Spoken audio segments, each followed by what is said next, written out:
2016-yil. Xo'sh, akamizni kelganiga bugun 22-kun.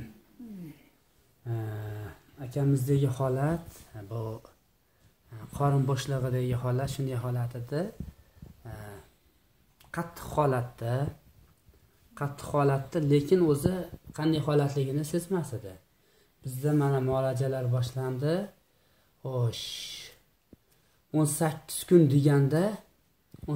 kun deganda qorinda umumiy ellagan holatda og'riq boshlandi. Umumiy ellagan holatda. Shunaqami aka? To'g'ri. Og'riqda o'shinda his qildi. Shunchadan beri yo'q, o'shangacha his qilganim his qilingan yo'q. Ishgan holatini bilardi, og'riqda his qilmasdi. 18 kun deganda og'riqlar his qilindi. Keyin buyog'i 21 kun kechadan boshlab ichkari tomon mutlaq karaxt holatida. Nima desa bo'ladi? Boksga tushganda nokaut deymiz-ku, raqib. Xuddi o'shanday holatda, ichki holatdagi mana bu holat, semirtirib turgan holatlar karaxt holatga kelib qoldi. Kelib, hozirgi kunda mana hamma yog'i yumshoq holatga kelib qoldi. Yumshoq. Qattiq. Oldin qattiq holatdamdi bu. Oldin bosib bo'lmasdi. Qo'l shunday teksa dod derdim. Olayda pashsha qo'nsa sezilardi mana. Xudoga shukr. Mana. Oldin bunaqa holat yo'q edi, qattiq. Tosh qanday bo'lsa shunday edi. Xudoga shukr, mana domlam sharofatlari bilan. Endi mana birinchi ko'rgan kunimiz, kasallik biz birovdan so'ramaymiz, o'zidan ham so'ramay aytilinadi. Mana bu yerda, mana qo'lim turgan joyda hisobda analizlar qilingan holatlar bo'lgan-a, o'zi oldin. Keyin bu yerda mana birinchi ko'rgan kunimizda shunday qo'lda borib turganimizda bu yerda og'riq holatlari, keyin bu yerdagi holatlarni aytib, nima qilib bergan edik.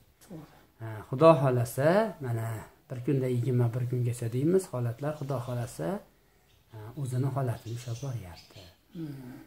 Lekin hozir ishig' holati ham haliginga nisbatan picha pasaygan-a hozir. Boshladi. Pasayishni boshladi. Yaxshi, Xudo xolasa. Aytavering, bo'pti. Mana men shu Namangan viloyati Chust tumanidan domla Ismoilov Hasanjon domlani eshitib keldim.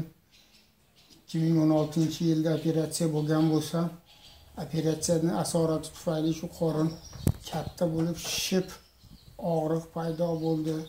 Bir qancha domlalarga, bir qancha joylarga muolaja uchun bordim. Ulardan ham naf ko'rmadim, naf ko'rdim, lekin bu domlachalik bo'lgani yo'q. Mana Xudoga shukr. Domlaga kelib 21 kun yotib, 22 kun yotib mana qorinlarda Xudo xolasa yumshoq bo'ldi. Orqaga qaytish boshlandi. Shu domlaga ixlos qilib keldim. Xudoga shukr. Dard bor, shifosi bor deganlaridek, mana shu dardimga shifoni shu yerdan topganligimga men xursandman. Domlaga ixlos qilib kelgan odamlar Xudo xolasa hech kim kam bo'lmaydi, beuyimiz qaytmaydi. Shularning bittasi men. Men ancha yildan beri, ya'ni 1 yildan oshiq azob tortib mana shu qiyinchilik ko'rdim, boshqa qildim. Domlaga 1000 marta rahmat aytaman. Domla bir duo qilishingizni xohlayman. Allohim dardingizga shifoni komil bersin. Dard bergan ekan shifoni o'zi komil bersin. Bola chaqangizga bosh qilsin.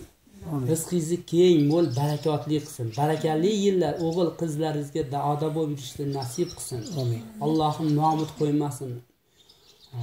O'zidan boshqa muhtoj qo'ymasin, o'zidan boshqani qo'liga qaratib qo'ymasin.